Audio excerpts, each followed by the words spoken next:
ลุงเล่นท่าก็มาเซ่ที่เราจะกันลงมาเราคุยกันอินท่าที่พวกอาจารย์ต้องมาเซ่กันคุณต้นที่พวกนั้นซื้อเราว่านี่ก็จิงก้มกันสวยเดียวก็ดูแลรายการดีเสียเห็นกระถงชีนะส่วนกับภาษากันเนี่ยกับเขากับเพื่อนที่มองเดีย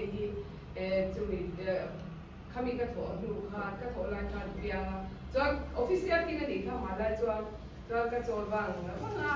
ก็การสวัสดีเนี่ยเองว่าดิสทริกต์คอนซิลตัวต่างกันก็เรียจุมินาตักจวนออฟฟิศที่ติงตัวเรียน school education อะไรอย่างนี้เราบอกว่า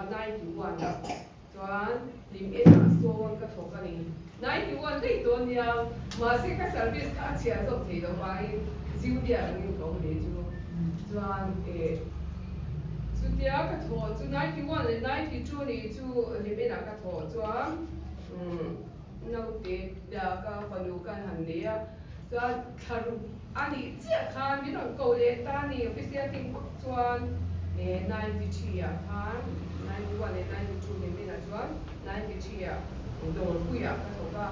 จวนเราเด็กกันหันในเวทีกันชั้นเชียร์นี่เด็กเป็นเพียง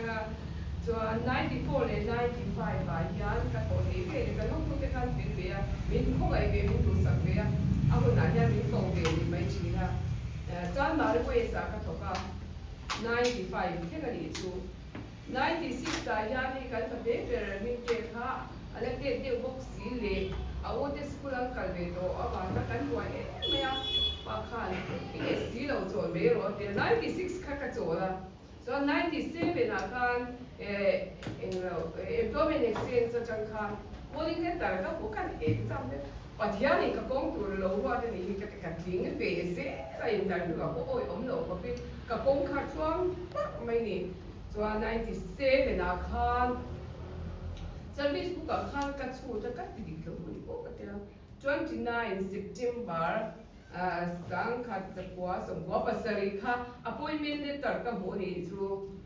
กันกินค่ะจวน96ที่เชื่อสมเทปอันเดียวออฟฟิศว่าไม่ทันที่ปุยนัสสมัยพิสูจน์เด็กอุติเกียรติของข้ามาเสียทีนั่งแล้วถ้าขัดเอ็มปกติสีเรา96จวน97เป็นจังคันเชียร์นี่จวน97ก็ฟาสกูบอสติงค่ะบงว่าเนี่ยบงว่าก็ถูกก็ภาษาฝรั่งที่การเรียนรู้เลยดูครบไหมฉันเชื่อแต่คนละหันถอดจูดิจวน98แต่คันเจนิงตัวนี้มีเกาหลีกันเจนิงจวนกุงคันเจนิงนี่ข้างไรกันจวน98แต่คันอะไรกันเนี่ยมาเสียบ้านเนี่ยข้าตะกินสามนี่กูมาคันตุยเทียงกันถูกป่ะตุยเทียงกันถูกคันนี่พิเศษที่จนกันนี่เช่ไว้ตัวนี่จวนนะตุยเทียงคันSB ทางเดียร์ถ้าก็ชวนมาสักเดือนนี่ค่ะ SB ทางเดียร์อันนี้ข้าบอกสอบเบอกสิจ่าบีนี่ก็เป็นสกุลจ่าบีนี่จูเลสกุลเราก็คันที่เด็กที่อันคันจ่าบีนี่คันเป็นจ่าบีนี่คันเนาะอย่างคันหันที่เราดูก็ช่วยดูว่าคุณเจ๊จะเป็นสิ่งตัวเราไม่ยังส่วนพิธังสีก็จะเที่ยวเราส่วนต่างกันกิจเป็นเทมเพลงคำเปียส่วนมิถันส่วนเดียวปล่อยเราเนี่ยกันนั่งหมดโซกันที่ไม่ที่ชวนกันหันกละกันหันที่หนุ่มนู้นก็อาทิตย์ละชวนพี่เราคุยที่เนี่ยพวกกันอินมันฟูเรามาเสร็จตบเรากันอินมันฟูตาจุก็ช่วยคุยแม่ทีมที่มันมีพวกค่ะอันไว้ค่ะนั่นทีมที่มาdirector กันกันไปโดนอะไรอินส่วนเดียว APRC ผู้หลักกันก็อินส่วนแต่เสียkan kahun tu nu soi toi to mai cha kahun tu nu lam pang ka bor so mai cha ma te bo ya le sia dang chuan kal thei lo ang khan ka om be chin ma se kan pi fe la min se thiam da tam tak a oma chu wang chua ti ang kun hi ka khen thei ni ti to mai ang goi ne han ka lom tak le no association hi ka lu le ani chuอาจารย์จู Ziller Conference ได้กันหัน နေပြီ啊，你听啊的，给米粉老中，马的老中，米那点啥，这为你听呀，米的做书，个钱呢，不知道本地人，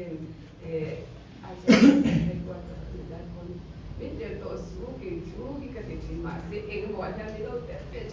是conference 啊。Some headquarters there conference kung pera kan janbo boy mo may pera ka tel ka tu kai was sai kulu ka dar si min han ban tu da ka ka tel ka boy ka en ko ui pa ku me ka bo ha bo ni se ya ni hele chen min shwa ya a kho gai na ni hi ka sia ka lo me ma din sa bai chunga alom thu se